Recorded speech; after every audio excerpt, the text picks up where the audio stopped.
afternoon, ladies and gentlemen. Welcome to another Propagandacaster Lehr with me, your host, Imperial Dane, looking today at MG Tactics. I know I've done some videos a little bit before, but I figured it's time to maybe update with another video, sort of covering some additional thoughts on the subject matter. So, machine guns. How do you get the most out of them? Overall, there's sort of two areas you can sort of consider them: offensively and defensively.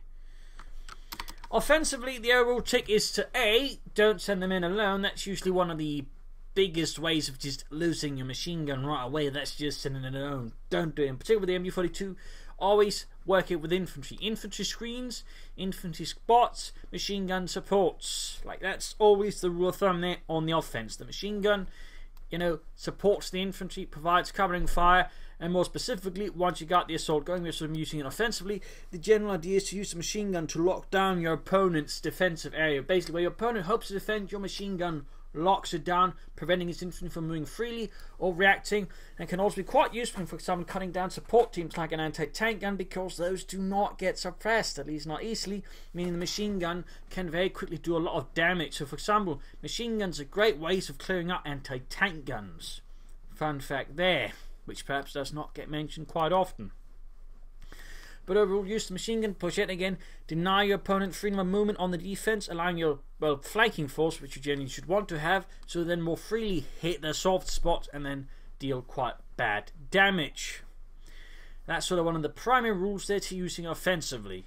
And again, don't sit in alone, be sure to have something to cover the flank, just in case your opponent hits back, but otherwise use it to lock down your opponent's main combat zone, prevent them from moving about freely, and then hit them really hard with the infantry. Overall, you want infantry to be able to push in quickly to the suppressed infantry and finish it off rapidly. That's one of the key elements if possible, because again, suppressed infantry cannot respond well.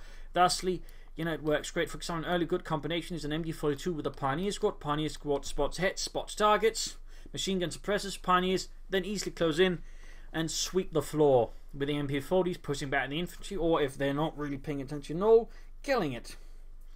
So those are some of the more basic ground rules of using machine gun offensively. As for flanking, as opposed to if you've got more machine guns than want to use them all offensively, you can do it. But as a rule of thumb, if you've got like two heavy machine gun teams, I'd recommend one being used defensively and one being used offensively. And of course, the offensive one can also be switched back to the defensive. But generally, you do not want two machine guns for the offense, because that's a bit tricky to manage at the same time. So, as a rule of thumb, that's sort of how to describe it. Then we move on to the bigger one, which is using a machine gun defensively. Now, using a machine gun defensively, obviously, a rule of thumb obviously is to consider where is it actually needed. And of course, in that regard, sometimes there'll be a need to have it specifically in one spot because your opponent keeps hitting it quite often. Obviously, in that regard, having a machine gun there is good, but if you can build a bunker or fighting position or something else, you might want to consider that instead, freeing up the machine gun for other usages. But otherwise, one of the better and important rules to keep in mind with the machine gun is the best machine gun is kind of like the monster in a horror movie.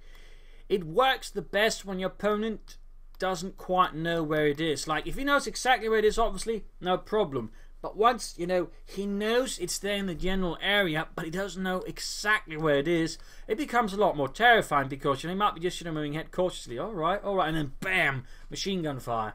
Unit suppressed, he can be used to say, alright, I got an idea there, it's there, then he tries to flank it, but instead the machine gun's up in position in such a manner it can deal with that exactly, while still maybe coming from the same areas it did before. So in that regard, another good idea for using the machine gun is whenever it's been engaged, your opponent pulls back, shift the machine gun to another position, almost similar, but not quite the same.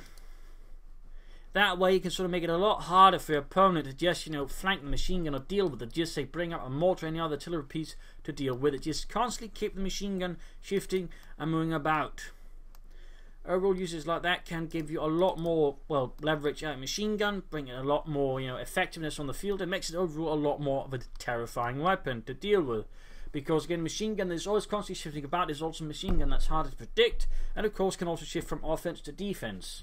Of course, it does require more management skills, and obviously that's going to require some work. Then, obviously, in that regard, there's nothing to do but just keep trying at it until you get a reasonable good grip on it. But as a rule of thumb, working with other troops offensively, defensively, it's also good to work with other troops, but not necessarily necessary as much.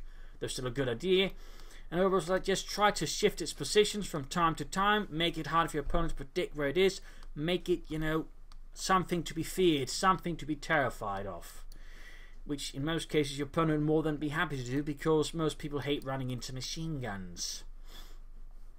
So if you can do that, you can generally find yourself doing a lot more with your machine guns. You can find them gaining a lot more experience, thus making them a lot nastier, a lot faster. Obviously, using their abilities is also quite important. MG42s and MG34s, and then turning on piercing rounds, which is by the way, I think, underestimated ability, can be quite useful at the right time, just increase the damage done to enemy troops or vehicles, and thusly also gain experience faster. Similarly, now 50 calibers, discus and all that, use the armor piercing rounds as much as possible. I think the 50 caliber actually gets a damage increase as well, but overall, I mean, obviously not just against infantry willy-nilly with a disco, because it doesn't, but the 50 caliber I believe does, and just increasing the damage that way as well can also just help it gain experience faster, and that's generally what you want to do. But remember, a machine gun that's shifting about there from time to time is a much more terrifying machine gun, and some of the better players, if not the best, generally tend to be a lot more aggressive, swifter, and well, fluid with the machine gun usage. So if you can keep those things in mind, I find you will find the machine gun being a lot more useful, effective,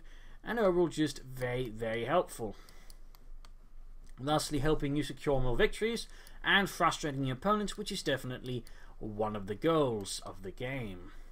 So hopefully this video has been of help to you. If it has, subscribe, like, share, comment on it. And of course, if you like what I do consider donating or pledging on Patreon, as that helps me out a ton as I try to do this for a living. So thank you all, and of course a big thanks for my patrons and supporters, without which this episode surely would not have been possible. So thank you all, and see you all for another video. Cheers.